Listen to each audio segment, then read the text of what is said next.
Durante la pandemia, el mundo inventó 1001 métodos para picarse los ojos con tal de no aburrirse dentro de sus casas. Hubo quienes aprendieron a tocar un instrumento nuevo, comenzaron a bordar, o en general intentaron cosas que no habían hecho antes. Un claro ejemplo de esto fue el auge del ajedrez. Bueno, un par de amigos y yo nos topamos con una convocatoria para un concurso de desarrollo de videojuegos, llamado Code Games Challenge.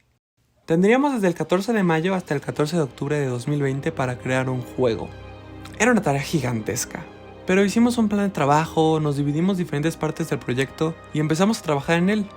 Construimos los personajes, quedamos en una historia, acordamos en la estructura del juego y decidimos dejar de trabajar en él en julio del mismo año. Pero aún así siento que lo que sí hicimos del proyecto estuvo muy chido y en general teníamos una idea muy buena, solo no la pudimos concretar. En fin, ya pasaron 4 años. Pero muy a menudo sigo pensando en este proyecto que sobrellevamos. Es más, creo que con lo que veo y reflexiono en mis clases puedo apreciar nuestro esfuerzo aún más. Con este renovado sentimiento de orgullo y mi nuevo conocimiento de la teoría de creación de medios, vengo a platicarles, más o menos, cómo es que se hace un videojuego.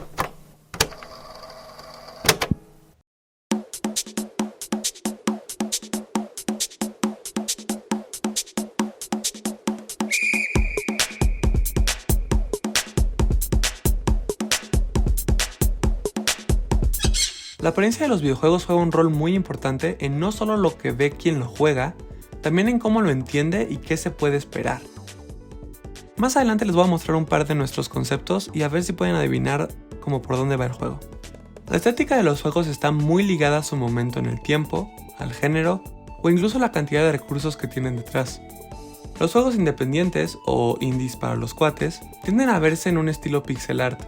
Esto seguramente se debe a que es más fácil aprender a dibujar que a modelar en 3D, pero también podría ser que evocan una cierta nostalgia al inicio inocente de los videojuegos. No obstante, no todos los juegos con pixel art se ven igual. Dependiendo de la cantidad de píxeles o los detalles que decidas enunciar, puedes acabar con personalidades muy diferentes. Como no queríamos complicarnos mucho, y tampoco es que fuéramos muy buenos dibujando, decidimos trabajar en un lienzo de 15 por 15 píxeles para los personajes, e ir viendo desde ahí. Nuestros personajes eran flores. En un mundo poblado por pueblos de lirios o amapolas, nuestro protagonista es un capullo, todavía sin haber nacido, sin saber muy bien quién es. A su vez, su mentor sería una Rafflesia arnoldi, una planta carnívora de Indonesia, que usa un potente olor a carne muerta para atraer insectos y comérselos. Suena muy sombrío, pero el punto era escoger una flor que se sintiera muy exótica, llena de personalidad, para que funcionara como un punto de contraste con el protagonista. Finalmente, los lirios y amapolas funcionan como propuestas diferentes de sociedades bien estructuradas. Pensamos que la flora de este mundo estaría hecha de hongos, así que, por ejemplo, los árboles serían morillas y el pasto liquen. Sí habría animales, pero serían más insectos que nada. Una proposición es que tuvieras una abeja de mascota, como si fuera un perro. Todo el arte que acaban de ver es básicamente todo lo que hicimos. Empezamos a animar algunos personajes, pero fue muy superficial. También creamos una fuente especial para el juego y un menú en forma de libro, que funcionaría como almanaque. Pero eso es básicamente todo. Aún así fue bastante. Nos echamos una buena cantidad de tutoriales para entender cómo funcionaba el dibujo con píxeles. Como, por ejemplo, para los brillos y sombras tienes que jugar con no solo saturación, pero también con hue. Entender el poder de los símbolos también fue crucial. Si no, ¿cómo verían una flor en unos pocos cuadritos de colores? En fin, ya conocieron a nuestros personajes. Ahora la pregunta es, ¿cuál es su historia? La narrativa dentro de los juegos es un elemento que ha evolucionado mucho con el paso de los años. Antes, lo que jugabas se veía desconectado a lo que esa experiencia te quería contar. Los juegos tenían unos libritos que venían con los cartuchos, donde te contaban la historia de su mundo. Podías leerlos o no leerlos, pero nadie puede decir que los juegos no buscaban contar historias. Hoy en día los juegos te pueden contar todo lo que quieran. Y, como pasa con todos los medios narrativos, la manera en la que cuentan historias se va complejizando con el tiempo. No quiero decir que antes no existían cambios narrativos poderosos en los juegos, pero mientras se siguen creando, los juegos nuevos se van moviendo por zonas que los juegos viejos nunca exploraron. Por eso las historias ya no son solo buenos contra malos. Hay juegos que critican al colonialismo al parodiarlo, juegos que rompen la cuarta pared, y juegos que buscan cambiar la manera en la que entiendes tus alrededores dentro y fuera del juego. Teniendo esto en cuenta, pensamos en una historia de descubrimiento personal, mientras vives una vida que no es la tuya, pero se podría parecer bastante. La historia de alguien que está cansada de trabajar en una oficina, pero no sabe qué más podría hacer, cuando de repente llega un señor y le propone salir de su espacio para encontrar quién es realmente.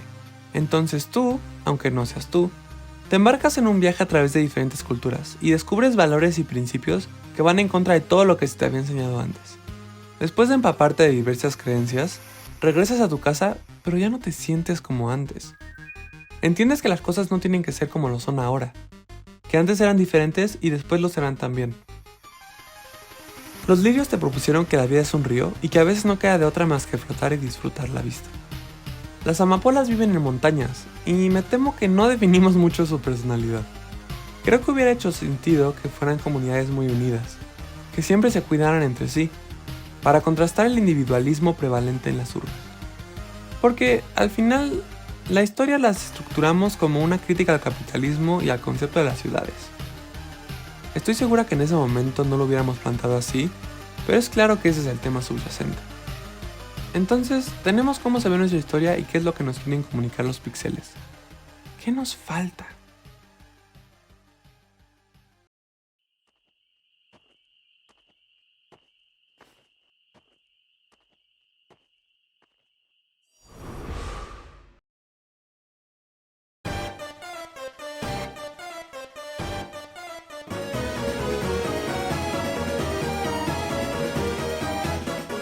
¿Cómo se juega el juego? Es una pregunta chistosa, pero tiene mucho mérito. Dos juegos se pueden parecer bastante en historia y estética, pero la jugabilidad hace que sean completamente diferentes. La jugabilidad también atrae una cierta mentalidad por parte de quien juega, y su inmersión dentro de la historia. La mayoría de los juegos de exploración son en tercera persona para invitar al jugador a pensar en el mundo más allá de su personaje. Pero también es para que el jugador sienta que verdaderamente tiene el poder de exploración que el juego le dice que tiene. La jugabilidad se vuelve una extensión de quien juega.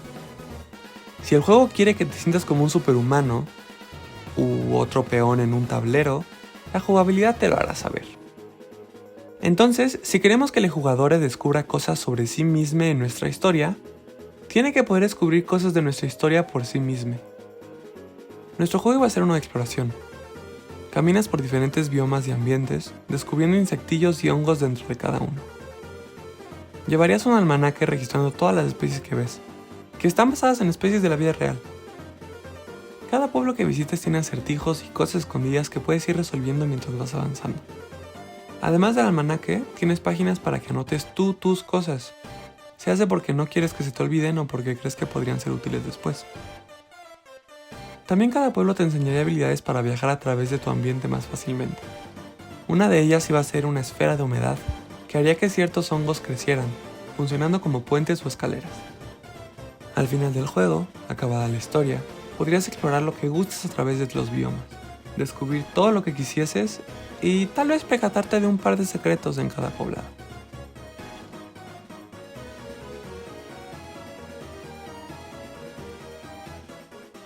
Bueno, esos son algunos elementos de los videojuegos. Por cuestiones de tiempo dejé afuera un par de cosas. La música, por ejemplo.